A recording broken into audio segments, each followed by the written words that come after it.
with the pommel or the crossguard.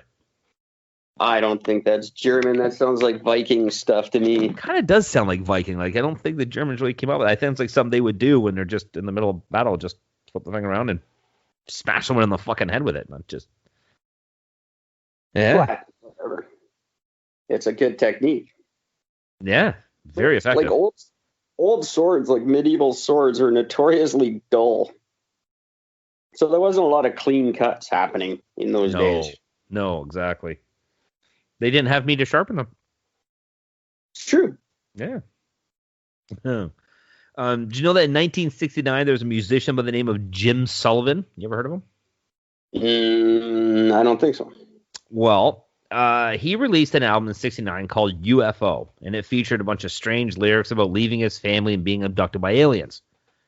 Well, what's really weird is that 6 years later, he disappeared without a trace. And the only piece of evidence being his abandoned car found on a desert road. Yeah, it was probably just a plot to sell albums. Yeah, I don't think it worked because we've never heard of him. He's hiding out in fucking Taquito, Alaska. He works for the mayor there. He works for the mayor there. Now, this next one, I'm only saying because this is the hands down the dumbest fact I've ever heard in my life. Because if you didn't know this, then you're just a complete and total idiot. In the film Star Wars Episode 3, Revenge of the Sith, every single one of the clone troopers was produced using CGI effects. Yeah. No. Say it ain't so.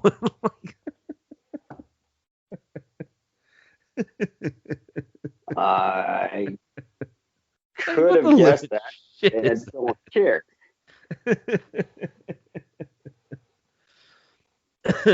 Oh, man. Yes, that's somebody. I don't know. I don't know who. If you're like two, maybe. I don't know.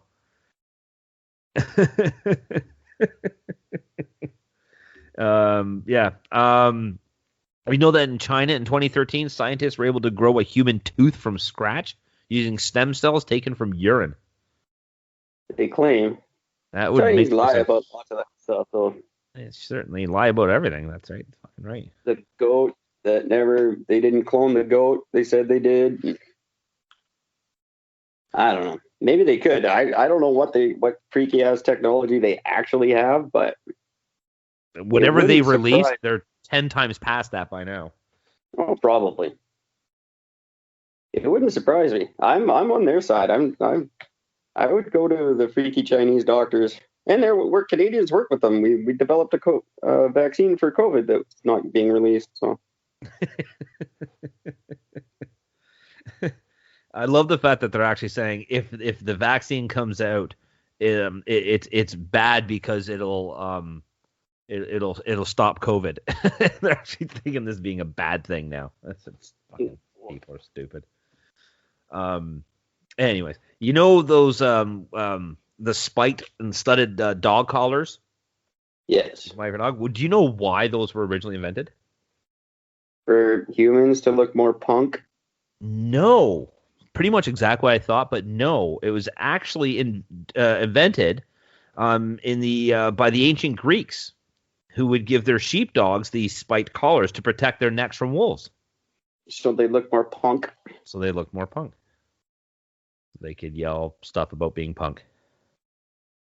That's what Greeks did a lot. You don't hear that much, but they were real big in the punk scene.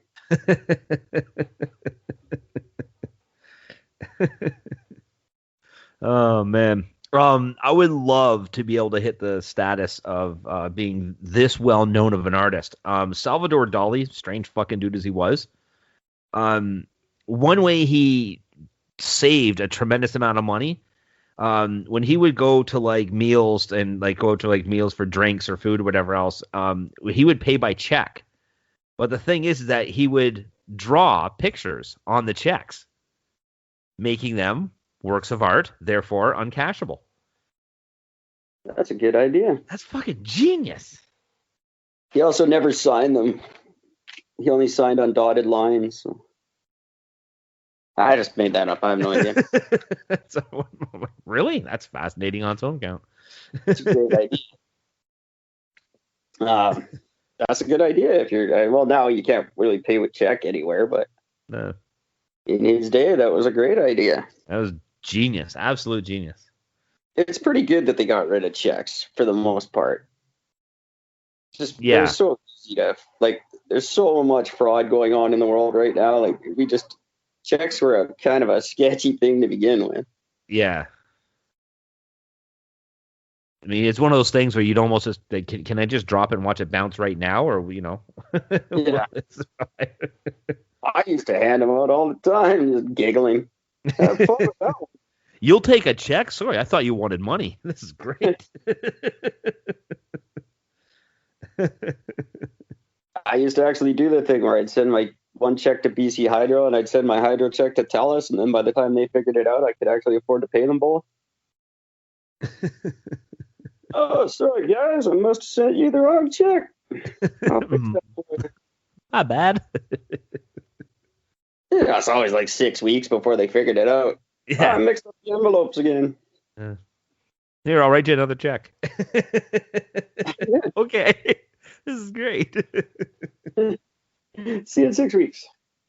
You know The Simpsons, right? I've heard of them. Okay. Well, Marge Simpson and that tall blue-ass hair of hers. Well, apparently, according to Matt Groening, the reason why her hair was designed that way is because in his original drawings for her, Marge had rabbit ears. That makes sense. And he wanted to hide it by using that stupid, super tall blue hair. And that's why she has the big, tall blue hair. That's cool. Yeah. Weird little thing here. She originally from Life in Hell? Life, they all have rabbit ears in Life in Hell. It's a legit question. I guess it technically is. Maybe Marge is the leader of Hell. We just never really knew it. Just Life in Hell is his big thing. It's bigger than The Simpsons, according to him. Really? Yeah. I never followed him much for anything. I just watched the episodes. Life in Hell is his passion project. No. I never found it all that funny, but apparently people do. No. I don't know. I liked a bunch of The Simpsons episodes, and I started getting really dumb real quick. That's all I know. I haven't watched it in years. You're doing good then. I always liked Futurama, though.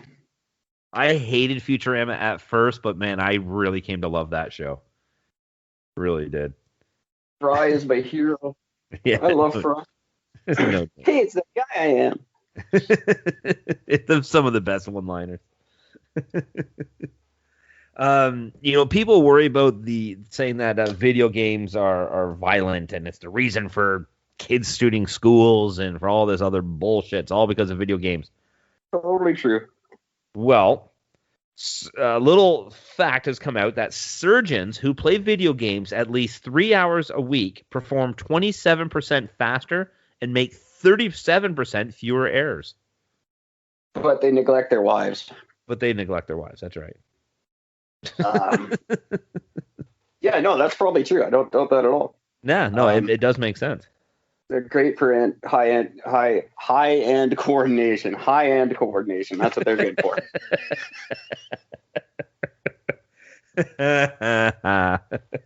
I think hand-eye coordination is what I was trying to get at there. But they're good for That's just funny. There's this blind dude in America. His name is Daniel Kish is his name. I've actually heard of this guy. I watched a little thing on him a couple of years ago now. The fascinating thing about Daniel Kish is that he actually uses echolocation to navigate, kind of the same way a bat does. He produces a clicking sound with his tongue and then listens intently for the sound waves that bounce back so he can find out distances between whatever. Yeah, I heard of that, dude. Yeah, kind of a neat thing. It's a nickname for him. It's called the loneliest guy in America. Yep. That's why he's always clicking. He's just hoping somebody else will maybe click back. No, it's never gonna click, buddy.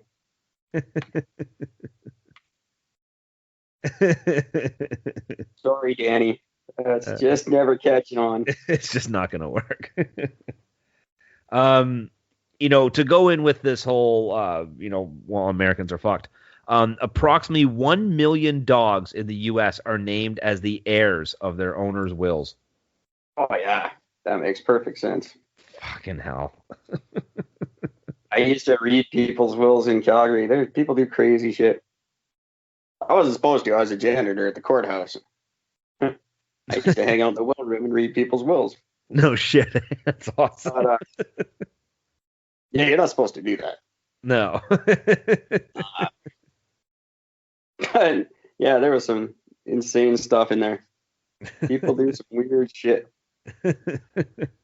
That's one thing I love about a will is that you can put just about anything in there and just kind of hope that people follow it out when you're done. Oh, they have to. Providing it's legal. I would always like to put stuff in there that just makes people they have to do something completely illegal. I think they'd just be funny. You have to rob 4 banks and not get caught. Well, what's in your will that's better than what I'm going to get away with robbing 4 banks on? Like, if I'm going to rob 4 banks, then why would I give a shit about your will? There's nothing in it. Well, that's what makes it genius. You don't get anything. That's just one of my dying wishes. My dying wishes is for you to rob 4 banks. Go do it. Oh, that makes sense. All right. Now it's my dying wish. You got to do it. The fuck out of here. Oh man. So this is weird. So as pretty much as almost everybody knows, if you're in a survival thing, if you were to drink seawater, it would actually dehydrate you and lead you to your death much faster than anything else. But a weird thing is that if you eat frozen seawater, it's vastly less harmful. Well, yeah, that makes sense, I guess. Yeah, the salt is separated from the water when freezing, as it does not fit into the crystalline structure of ice. Right. So there you go. So as long as you're trying to survive by the ocean in the dead of winter, you could survive on seawater, sort of. All right. Well, I'll keep that in mind. When my floating plastic island floats up into the cold areas. I love this next one because, again, I just love the geniusness of this. In 2012, an Afghan Taliban commander, Mohammed Ashin, turned himself into local authorities. Why, you ask? Well, because he was trying to claim the $100 reward prize that was seen on a poster for his arrest. That's cool. So he turned himself in for $100. Did they give him the money? No. But the thing I'm trying to think is, I mean, I've seen larger rewards for pets gone missing. You're a Taliban fighter. Even then, though, it's I mean, Jesus. $100 American is $1 billion over there. Yes, but still, Jesus.